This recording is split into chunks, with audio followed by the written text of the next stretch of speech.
I woke up before the alarm.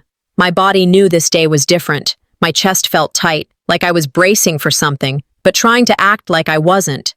The sun was barely over the hills behind our town when I stood in front of the mirror, curling my hair in the same style I saw in college catalogs, hoping I'd look like someone who belonged on a stage. My graduation robe was already laid out on the chair, pressed flat, untouched.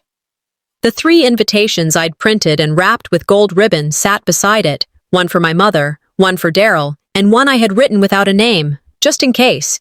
I tried not to overthink how silly it felt, still hoping they'd show up. I'd reminded them, twice. "It's on the fridge," I told Mom. "We'll see," she said. She always said that. I slipped the invitations into my bag anyway. Maybe today would be different. Maybe they'd see me. The community college auditorium wasn't fancy. Folding chairs, cheap carpet, a stage with blue curtains that hadn't been steamed in years. Still, the staff tried to make it feel special. Name tags on seats, bouquets flanking the podium, photos being snapped near the plastic Class of 20XX arch. I found my seat. Marlis Drexler, Environmental Studies, printed in bold black font. I stood there for a second, then sat down slowly, smoothing my dress. As the crowd filtered in, I watched people come in clusters, families, groups of friends, kids with balloons. One girl in my row had 8 people standing behind her chair, laughing, waving signs. I smiled at them because it felt easier than explaining why I was alone. The names were called. Applause erupted again and again, a rhythm of joy. Clap, cheer, camera click. My chest rose and fell with the pattern, waiting for mine to be called. When it was, there was silence. I stood, walked, held my chin a little higher. Someone in the back, waving at another graduate, locked eyes with me and smiled. I smiled back. I knew it wasn't for me, but I took it anyway. As I shook the dean's hand, the camera flashed. I knew no one was behind it for me, but I stood tall. After the ceremony, people rushed forward with flowers, tears, group pictures. I returned to my row. 3 chairs sat empty. The programs I'd placed there remained untouched. I sat quietly beside them. Then, I did what any hopeful person does when they're out of excuses. I reached for my phone. No missed calls. No texts from Mom. One message from Daryl. "Congrats! Don't let it go to your head. Now you'll learn your place." I read it 3 times, not because I didn't understand, but because I did. He didn't have to show up to remind me where I stood. I'd earned that degree on my own. But in their world, I was still the extra chair at the table. No response. I didn't trust myself to reply, and still walk out with my dignity. I picked up my bag, pulled out the 2 unopened invitations, and tossed them in the trash outside the auditorium. The 3rd, my unnamed one, I folded carefully, slid into my pocket. As I walked toward the parking lot, I thought to myself, you don't need applause to matter, but it sure would have been nice. Sometimes, the loudest goodbye is the one they never bothered to say. I didn't drive straight home after graduation. I took the long way, the kind of route you only take when you're trying to buy time but don't know what for. Just me, the static hum of the radio, and enough silence to choke a room. The sky was pulling the sun down in that quiet Missouri way, soft and golden, like a postcard. The kind of evening that looks perfect if you don't know the story behind it. My phone buzzed twice while I passed the wheat fields, neither from my mother. Still no call, no apology, no excuse. Just the cold weight of nothing. I rehearsed a few lies for Monday, in case anyone asked. They were out of town. It was a small thing. We'll celebrate later. Lies I knew I'd say with a practiced smile. When I reached the edge of town, I passed the Drexler Heating Repair Building. Same logo, same flag, same damn banner that read, "Congrats, Mason, Spelling Bee champ." I slowed down, stared at it for a second longer than I should have. They had space for him. But not for me, and people wonder why women keep their achievements quiet. A memory clawed its way back while I was microwaving leftovers later that night. One of those backyard barbecues where the men drink cheap beer and pretend to understand the economy. It was a year ago, maybe more. I just told the family about my GPA, about landing the internship at the environmental lab. Daryl leaned in, beer in hand, smirk stretching like he'd rehearsed it. "Doesn't matter," he said loud enough for everyone to hear. "You'll still always be the help in this family. Learn your place." No one stopped him. Mom chuckled awkwardly. One of our cousins tried to change the subject. Nobody said, "That's not true." Nobody said, "That's enough." And I let it slide. I laughed it off like I was supposed to, like I hadn't just been knocked down in front of the people who were supposed to lift me up. Looking back now, it wasn't just a cheap shot. It was a warning, a reminder. He was claiming territory, and I let him. It stuck to me all year, that sentence. Clung to my ambition like mold. It made me second-guess every win. And now, standing alone on graduation day, it echoed louder than the crowd I never got. I sat on the edge of my bed, scrolling through my phone. My graduation live stream had 28 views, a few likes, one comment, from a girl I hadn't seen since high school. "So proud of you! You always worked hard." No comment from Mom, no heart reaction, nothing from the people who knew how hard the climb had been. Out of habit, I opened Facebook. That's when I saw it. My mother had posted a photo, not of me, not of my diploma.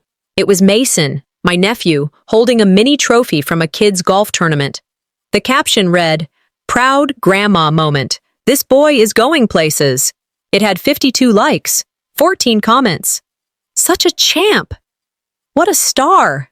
I stared at it for a long time. That post had gone up at the exact same hour I walked across that stage. You don't have to scream to make someone feel erased, I thought. All you have to do is celebrate someone else louder. I went to the kitchen and saw it. The graduation invitation I'd wrapped in gold ribbon, the one I gave to her with my own handwriting. It was in the trash, tossed on top of a takeout container like it never mattered. I didn't cry. Crying would have been too simple. I grabbed a pen and started writing. Not a letter, not a rant, a list. Every time I was overlooked, every project credited to someone else, every holiday where my name was the last to be mentioned, every school event where my brother stood in the spotlight and I held the camera. Then I pulled out an old photo album, the Drexler family yearbook, practically. Page after page of Daryl. Daryl holding certificates. Daryl at baseball games. Daryl at prom. Me? Blurry in the background. Cropped at the shoulders. One shot had me completely turned away, like I wasn't meant to be seen. It wasn't rage that hit me, it was clarity. This wasn't favoritism, it was erasure, systemized invisibility, passed down like an heirloom. I didn't scream, I didn't make a scene, I sat with it, and I documented. Because if this was my place, I was going to tear down the floorboards. I told myself I was just stopping by to drop off the gown. That's it. No conversations, no confrontations, just hand it over and leave. But the minute I stepped into the house, I knew I'd walked into something else entirely.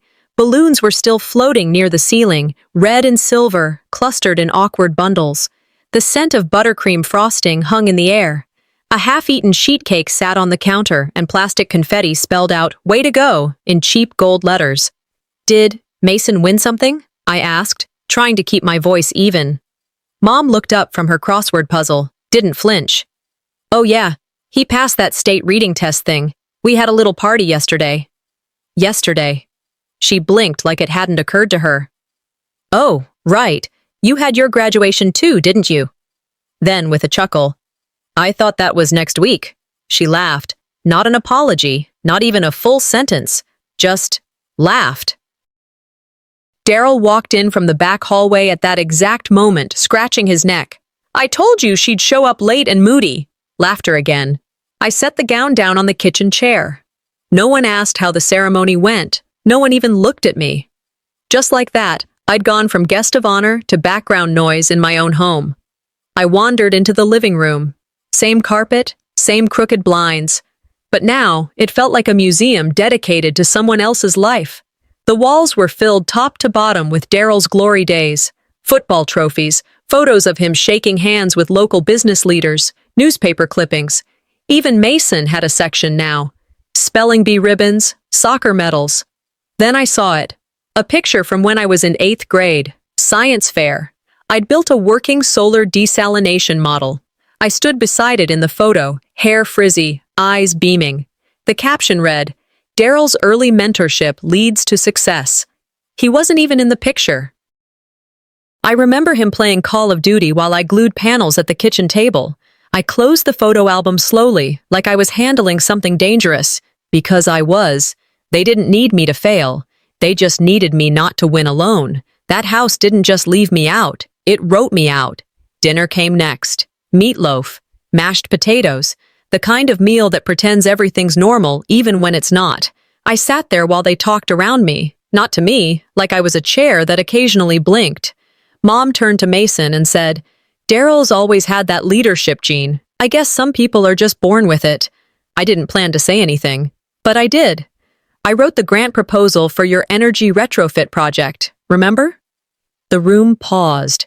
Daryl didn't miss a beat. Well, I pitched it, and I mean, it wouldn't have gotten far without me. Everyone laughed, not because it was funny, because they were used to laughing when he talked. I chewed slowly. Swallowed. Didn't respond. I just noted it. They didn't forget. They built a version of the story where I didn't exist. And they liked it that way. After dinner, as they cleared the plates, I went to the fridge for water. That's when I saw it. A white pastry box with blue marker scrawled across the top. Congrats! I opened it. Cake, chocolate, from the local bakery. Fancy piping. Gold foil. The message read, "So proud of you, Drexler." No name, no photo, no candle, no moment. I turned to Mom. Was this for me? She hesitated. It was an extra. We ordered too much for Mason's party. I nodded. I took out my phone and snapped a picture. Not because I wanted to remember it, but because I needed proof it happened. Then I closed the lid and walked away. They weren't careless, they were deliberate. That's what made it worse. I wasn't on the guest list, but I showed up anyway. The event was held in one of the town's newer meeting halls, glass walls, sustainable lighting, and enough folding chairs to make it feel formal. They were giving recognition to local innovations in clean energy. I knew what that meant. I didn't need a flyer or an email to know who'd be standing at that podium. I walked in behind a professor I used to work with, nodded politely, and slid into a seat in the back. The presentation started like any other, awkward jokes, a slideshow, forced clapping. Then the screen shifted. I didn't have to guess. I recognized the diagram before the label even loaded. It was mine. Same font, same color scheme. Even the typo in the axis label. I never caught it until after submission. They hadn't changed a thing, not a comma, not a word. And now, let's congratulate Mr. Daryl Drexler for his brilliant green initiative, the speaker said, gesturing to my brother like he'd invented the sun. I didn't move. I just stared. The applause didn't register. It was like hearing thunder underwater. They didn't even bother to rename the file. When the ceremony ended, I waited. Let people shake hands. Let him take his bows. Then I approached him in the lobby. He saw me and smirked, like he expected a pat on the back. "Did you submit my grant under your name?" I asked. No pleasantries. He chuckled, eyes scanning the room. "I polished it a little. You know how these things go." "That wasn't polishing," I said. "That was theft." He shrugged. "You got your degree? I got the funding. Seems fair." My jaw clenched. I didn't shout. I leaned in. "This is your first and only warning." 2 board members were standing a few feet away. One of them looked down. The other one blinked and turned away. I let them hear me. I walked out before Daryl could spin it into a joke. Back at home, the day wasn't over. I opened my laptop. An email sat in my inbox. Subject line, "Thought you should have this." Dr. Linwood. He'd attached a PDF copy of the original proposal I submitted 6 months ago. He added a short note. "I always assumed the work was yours." The name on the final document felt off. I opened the 2 files side by side, my version and the one submitted under Daryl's name. Identical. Even the formatting mistakes were the same. I didn't cry. I didn't pace. I saved both files into a folder I renamed on the spot. Not today, but soon. I printed out both versions, stacked them neatly, and clipped them together. I didn't have a plan yet, but I had evidence, and that was enough. That evening, I stopped by the family house. I hadn't called ahead. I didn't knock. The door was unlocked, as always. The smell hit me first. Roast beef, mashed potatoes, something store-bought in a foil tray. Comfort food for people who never ask what's really wrong. Mom looked up from the kitchen sink. "You look tense," she said, drying her hands on a dish towel. I didn't answer, just handed her the printed stack of papers. She took them with that soft, tired expression she always wore when life got even slightly inconvenient. Her eyes scanned the first few pages. When she reached the bottom of the second sheet, she sighed. Daryl probably meant well. He's always taken charge of things. That was the line. Not denial, not disbelief, just a defense built on habit. I looked her in the eye. Calm, clear. "You're going to regret choosing silence over justice." She didn't say a word. Neither did I. I left the house without another look. No slamming doors, no theatrical pauses, just the sound of gravel crunching under my boots as I walked to my car. And in my head, that was the last time I warned them gently. The envelope was tucked behind an old Hemingway paperback. I found it while cleaning out the shelf above my desk, the one I hadn't touched in months, maybe years.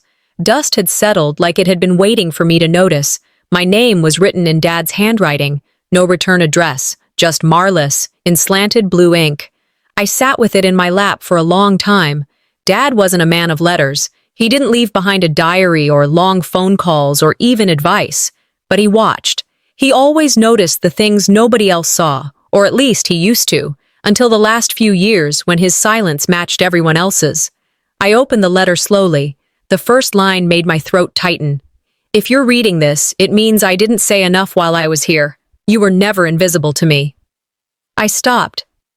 Just sat there, breathing, not reading, just trying to take in what I didn't know I needed. He went on. He said he was sorry. Sorry for letting the imbalance linger. For watching the room spin around Daryl and never once reaching out to pull me into the center. He said he saw how they ignored me, how my name disappeared when the spotlight came out. And the last line? "You are not the extra in someone else's movie." I folded the letter, held it in my hands for another 10 minutes. I didn't cry. I didn't speak. But something inside me gave way. Quietly. Like a bridge snapping in the dark. I put on my shoes, grabbed my keys, and drove. I didn't know why. I just needed to. The roads were empty, the town silent. Porch lights on, curtains drawn. I pulled into the driveway of the house I used to call home and left the engine running. The letter sat next to me on the passenger seat. I stared at the front door, my hand clutched the letter, then let go, then clutched again. Would they even care? Would they roll their eyes and say I was making it about me again? Twist the whole thing into something selfish and dramatic. I pictured the conversation, rehearsed every version. In each one, I lost. What does it say about a house where you have to practice your grief before you speak? I shut off the engine. The living room was dim.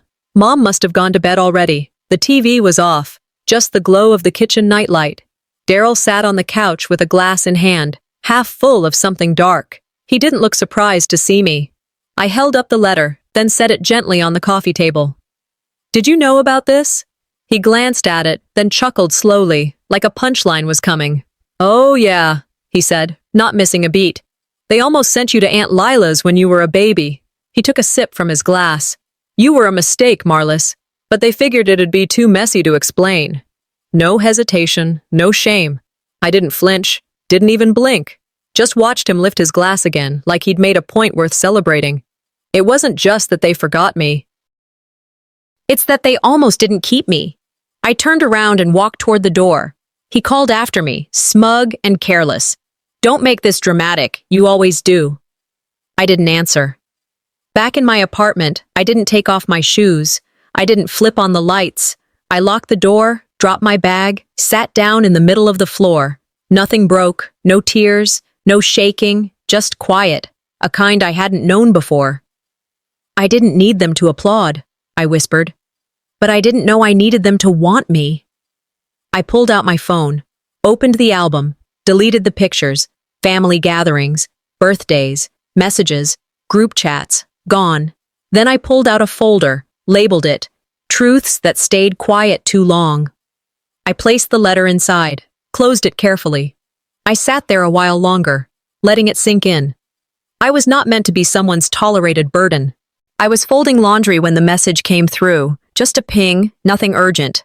From Rowena, Mrs. Ellis back then, my high school science teacher. I hadn't heard from her in years. The message said, I thought you should see this. Below it, a link. It opened to a grainy phone recording of the community award ceremony from last week. I remembered standing in the back. I remembered not clapping. The video zoomed in on Daryl. He was mid-speech, pacing the stage like he'd rehearsed every word. But he slipped. Right around the 4th minute, he quoted something directly from the grant proposal, my grant proposal. He stumbled over a term. Carbon, sequestration capture unit, he said, then mumbled, or whatever she called it. The room shifted. The audience didn't say anything, but the air shifted. People noticed. That was my voice, my phrasing, coming from his mouth like he owned it. I called Rowena. You saw it? She asked before I even said hello. I saw it. I always knew that boy was too polished. Reminded me of a salesman in church clothes. You wrote that whole proposal, didn't you? I didn't answer.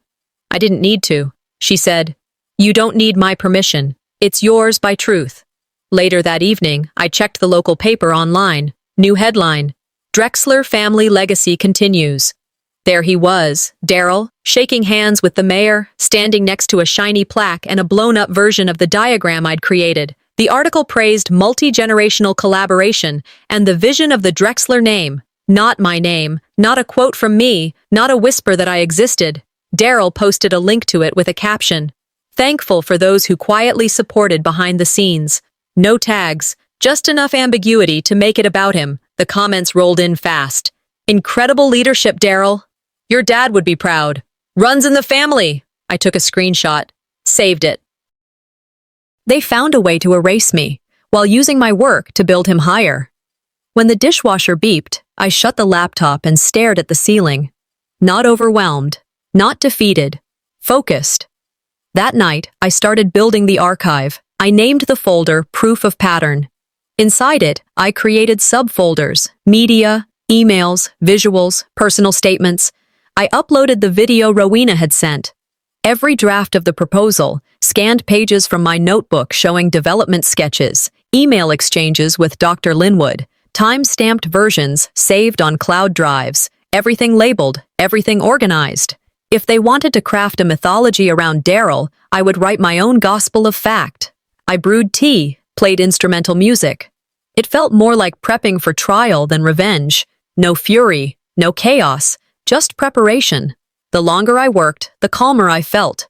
There was a sense of control in the documentation, a rhythm in the saving and naming and storing. I wasn't reacting anymore. I was planning. The next morning, I opened a blank email and typed, Subject, Attribution Accuracy. Recipients, Eldon Sustainability Committee, BCC, Dr. Linwood. I paused before writing anything else. Then I clicked, Save as Draft. Not yet. I took a yellow post-it note and wrote, The truth has no deadline, but it deserves its moment. Stuck it to the side of my monitor. I backed up the archive twice, one on a USB, one to the cloud. Named the backup folder, for when they push too far. Then I closed the laptop, finished my tea, and sat in the quiet. It wasn't closure I was after. It was confrontation. The envelope came on a Wednesday morning, slid under my door like a newspaper no one subscribed to. Legal size, heavy paper, my name printed on the front, then crossed out in red pen. Inside was a copy of the revised Drexler Family Trust. The mutual investment account I helped fund, gone. My name, erased. Everything reassigned to Daryl. I took the packet to the bank, not for confrontation, just confirmation. The teller looked at the document, scanned the signature line. This was signed off 2 months ago, she said, hesitating. By you. I didn't sign anything. She didn't ask any more questions, just handed me the file. You might want to talk to someone about this. I took the copy and slid it into my bag, back home into the folder I'd labeled weeks ago. Not today, but soon. They didn't just take what I'd helped build. They erased my hand from the blueprint. 2 days later, the phone rang. It was the HR manager from a clean energy firm in Kansas City, the one I'd been quietly hoping for, the one that felt like a real beginning. We're just following up, she said. We've reviewed your credentials, and they're impressive, but we received conflicting reference feedback. Her voice softened, like she was about to apologize for what wasn't her fault. There were concerns about emotional instability, difficulty working with others, a note about interpersonal friction. I swallowed hard. Who sent that? She paused. Your brother vouched for you, said he knew you best. I never listed him as a reference. I thanked her, hung up, and sat on the edge of the bed, then screamed into the pillow, once, not from pain, from rage, clear, sharp, aimed. He wasn't just stealing my past. He was burying my future. I didn't wait until Sunday dinner. I showed up. No announcement, no text. Just walked through the front door like it was still half mine. Mom blinked, surprised. Daryl leaned back in his chair like he'd been waiting for the show. I placed the printout of the trust revisions on the dinner table. Next to it, the email transcript. You forged my name, I said. You ruined my job offer. This is war. Daryl smiled, shrugged. I thought you were on board. And I didn't say anything untrue. Mom stood halfway, one hand on the back of her chair. Let's not do this here. It's family. No, I said. You don't want a scene? Then stop letting him write the script. Daryl laughed under his breath. You're overreacting. I turned to him. Calm. Surgical. You want to be the only star in this family? Fine. Burn in your spotlight alone. Then to Mom. You knew. You always know. And you always choose quiet over justice. She didn't deny it. I gathered the papers, folded them once, put them back in my bag. I walked out of the house without a word more. No slamming doors. No final stabs. Just whined on the driveway, my boots hitting gravel, and a quiet that wasn't peaceful, but purposeful. I didn't know where I was going. I just drove. Out past the old gas station, toward the edge of the county where the road dips and flattens, and the sky opens up like something that finally tells the truth. My phone buzzed.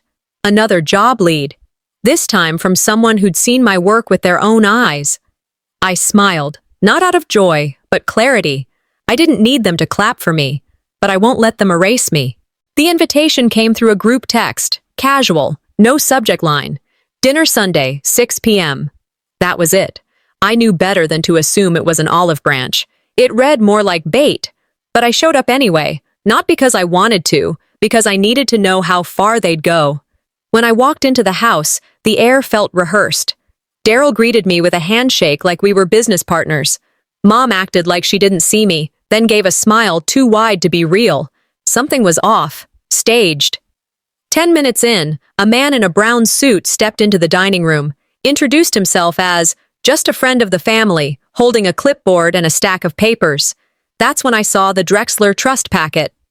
Daryl cleared his throat. We just need to finalize some of Dad's stuff. Shouldn't take long. I took the packet, read the title, Full Release of Inheritance Rights. No lawyer would phrase it that way by accident. I flipped through the pages slowly. My name crossed out. My rights transferred. I looked up at Daryl. You invited me for meatloaf and manipulation. He smiled, didn't even deny it. I didn't yell. Instead, I laid the packet flat on the table and said, Who forged this? Mom tensed. Daryl opened his mouth, but I cut him off. This signature's fake. This clause is illegal. This isn't a mistake. It's a strategy. Then I opened my bag and pulled out the folder. Video printouts, copies of emails, side-by-side drafts. This isn't family business anymore. This is fraud. And I have every receipt. Daryl's face twitched for the first time. Mom's hand trembled over her glass of sweet tea. "You really want to blow this up?" Daryl said, trying to sound amused. "No," I said. "You already did. I'm just giving it a name." I stood, folder still in hand. "You just made this public." The next morning, I woke up early and scanned the local news site. Front page.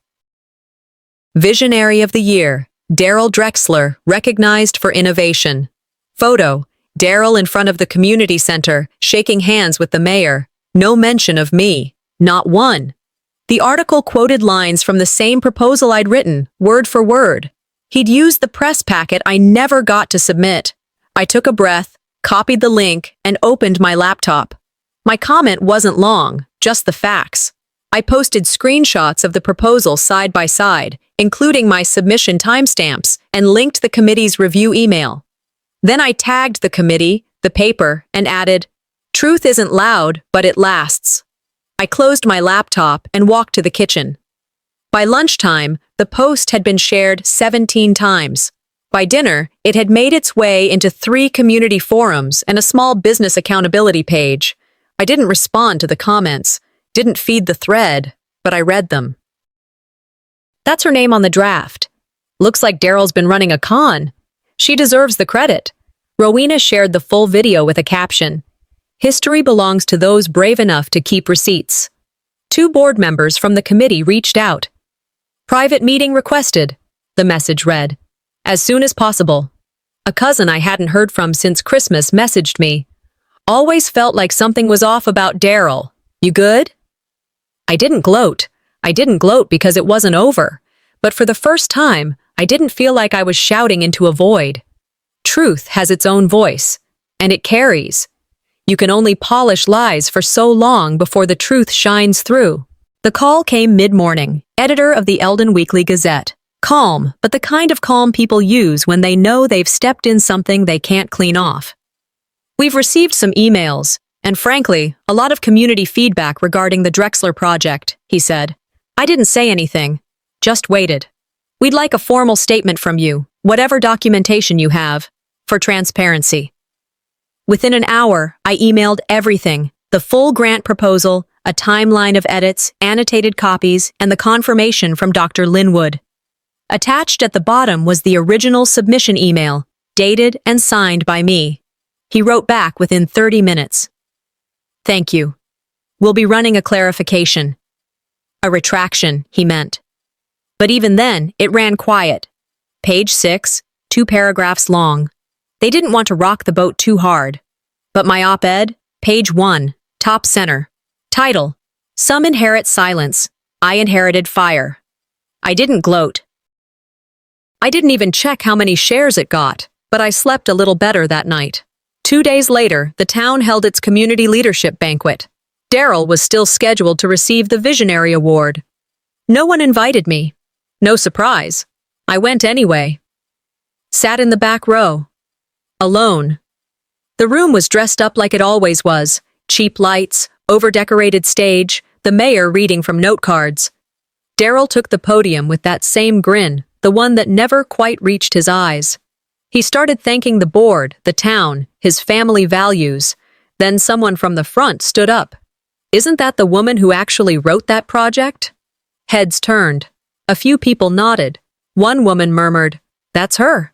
Daryl froze for a second, cleared his throat, fumbled the next line. I didn't move, didn't speak. I just sat there and watched his story crack under the spotlight he loved so much. Sometimes the most powerful mic drop is your absence from the lie. By the end of that week, the Drexler Heating Repair Facebook page had over 100 comments, half of them asking questions, some flat-out angry. 3 contracts were pulled by longtime clients. A local news station requested an interview. Mom sent me a text. "Can we talk? This is getting out of hand." I didn't respond, just sent her a screenshot of the forgery and nothing else. Rowena dropped by that afternoon, brought a thank you card, signed by 3 board members who had resigned in protest. She hugged me once, didn't say much. I posted a single sentence on my page. I didn't set the fire, but I kept the matches they dropped. The next day, Daryl showed up at my door. Didn't knock, just barged in when I opened it. You're ruining everything. He looked exhausted, jaw tight, shirt untucked. We're family, he added like it meant something. No, I said. You're confusing legacy with entitlement. He called me a sellout, said I betrayed the family. I didn't sell anything, I said. I reclaimed what you took. He stepped closer. You think this makes you better than me? No, I said. It just makes me free. He threatened legal action. I didn't flinch, just opened my laptop and said, Go ahead. I'll forward the file to my attorney first. He stared at me for a second, then turned, slammed the door behind him. I poured myself some tea and went back to the window. Some storms pass, but storms don't fix what they destroy. I didn't go to the fundraiser, but I watched it. Someone live-streamed it on Facebook, shaky camera and all. Veterans Initiative Gala. Big community names. Daryl in a tailored suit, standing like he always does, like nothing touches him, nothing moves him, nothing scares him. That changed about 11 minutes into his speech. A cousin I barely speak to, Ronnie, stood up halfway through and said, loud enough for the mic to catch, Hard to believe that's the same guy who used to steal his sister's book reports. Laughter rippled, awkward, half-suppressed, but real. Daryl paused. That damn smile of his didn't hold. He stumbled through the next few lines, cleared his throat twice, wrapped it up in under 2 minutes. No applause, just polite coughs and shifting chairs. When the mirror cracks, people stop seeing reflections. They start seeing flaws. And Daryl? He looked cracked from the inside out. 3 days later, I stopped by the old house while no one was home. I needed my winter coat from the hall closet. Simple reason, but I could have sent a text. I didn't. The house smelled like it always did, like lemon cleaner and heat ducts. I walked past the wall in the hallway, the one filled with photos. Daryl in his football jersey. Daryl with the mayor. Daryl shaking hands with our dad in front of the old company truck. Mason had a section now, too. Awards. Birthday balloons. School pictures. I scanned for one photo of me. Just one. Nothing. Not even from when we were kids. Then I spotted a photo from the family reunion 2 years ago. I remembered standing in that group. Middle row, next to Aunt Rita. In the frame, I was gone. Cropped out clean. They didn't forget me. They erased me. I didn't take it down. Didn't touch a thing. Let that wall speak for itself. Louder, untouched than anything I could have screamed. Word spread fast. Clients started canceling Drexler heating contracts. Quiet calls. Just don't feel good supporting this right now. One by one, influencers picked up the story, shared the receipts I'd posted, called me #ReceiptQueen. I didn't post again. Didn't need to.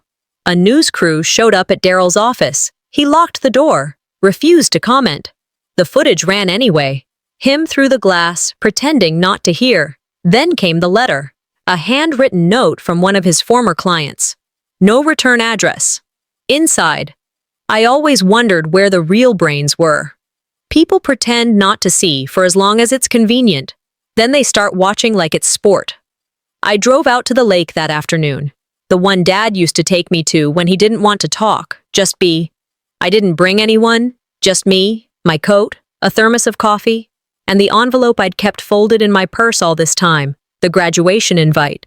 The gold ribbon was still there, frayed now, my handwriting on the back. Hope you'll come. They didn't, but I did, and I still do. I sat on the wooden bench at the edge of the water, smoothened the paper out on my lap, watched the ripples in the lake, watched the sun pull shadows across the trees, watched nothing happen, and felt peace anyway. No cameras, no clicks, no hashtags, just air, just quiet. My first smile in weeks wasn't big, but it was mine. My phone buzzed just as I was pouring tea. Mom's name lit up the screen after weeks of silence. I let it ring out, to voicemail. No message followed, just a gentle tisk in my mind. She didn't really want to talk. 10 minutes later, it rang again. Reluctantly, I answered. We need to talk. Her voice cracked, rehearsed. This family can't be torn apart. It didn't tear, I replied quietly, firmly. It unraveled, and I stopped taping it back together. She tried to shame me, family, roots, tradition. But her words echoed hollow, like guilt recoiling in a room with no corners to hide in. I paused. "I'm not angry anymore," I said. It hit harder than any shout ever could. "Anger means I still care what you think, what I feel now. It's peace," she whispered. "We were just trying our best." I let out a tight breath. "Then your best came at the cost of your daughter." No apology, no call for forgiveness. Silence filled the space between us. "I'm not coming back," I said. "Not for holidays, not for dinners, not even if you say you're sorry." Then I hung up, and I didn't look back. Later, I gathered a few items from around the apartment. The graduation invitation I'd folded and kept. A photo of Dad and me by the lake. His letter. His apology. I placed them carefully in a small wooden box labeled "Kept for Memory, Not Permission." I cleared a shelf, making sure there was space for new things, for who I was now. I didn't say it out loud, but I knew. Forgiveness isn't always a key. Sometimes it's closing the door and tossing away the knob. At my laptop, I typed a short post. "Some families only survive if you stay silent." I stopped, and I'm still here. I didn't name names, but comments came fast. "Me too." "Thank you for saying this." "I thought it was just me." I smiled quietly, not because I'd gone viral, but because I'd been heard. I didn't need their approval or forgiveness, but it sure felt good to know I wasn't alone. You don't owe anyone access to your healing, especially the ones who broke you in the first place. I closed the laptop, sipped my tea, and watched the sun ripple through the window, not waiting for peace to come, just being at peace. I found out Daryl was nominated for that county leadership award, damage control from the fallout, apparently. The gala was open, public. He was riding that wave. I wasn't invited, but I showed up anyway, dressed in black, simple, sharp, composed. I took a seat in the second row, quietly visible and deliberately silent. When he spoke about family unity, I watched the room shift. That phrase, thinly veiled. The host opened the mic for final remarks. I stood, walked up to the stage without waiting to be introduced. "Since my name won't be said tonight," I began evenly, "allow me to say it myself." The air turned still. I spoke dates, details, facts, held up the forged clause and that letter from Dad, the one that reminded me who I actually was. People leaned forward. A reporter started recording. My closing line echoed behind me. "He didn't build a legacy. He looted mine." I stepped off the stage before Daryl could grab the mic, and no one stopped me. Within hours, the story was everywhere. News stations picked it up. Rowena shared the full footage. 3 major sponsors cut ties with Daryl's projects. The sustainability board resigned en masse. Drexler Heating issued a PR apology. Daryl was quietly moved to administrative reassignment. My phone rang once. It was Mom. I let it go, then blocked her number. The next day, flowers arrived at my door with a card. "You got your spotlight. Happy now?" I burned the card, but kept the flowers. After that, I drove to the old family property. Dad's truck still sat in the back, rusting. I opened the glove box and slipped the original letter inside. My final memory of him. I took a last photo of the Drexler house. Not a keepsake. Proof that I no longer belonged there. I drove away, not fast, not tearful, just forward. Because sometimes winning isn't wearing the crown they never meant for you to. At my new place, I unpacked, set up my desk. Placed a single framed item on the shelf. My graduation invite, unfolded. No longer waiting for anyone to come. I didn't need the family name. Because now, mine does.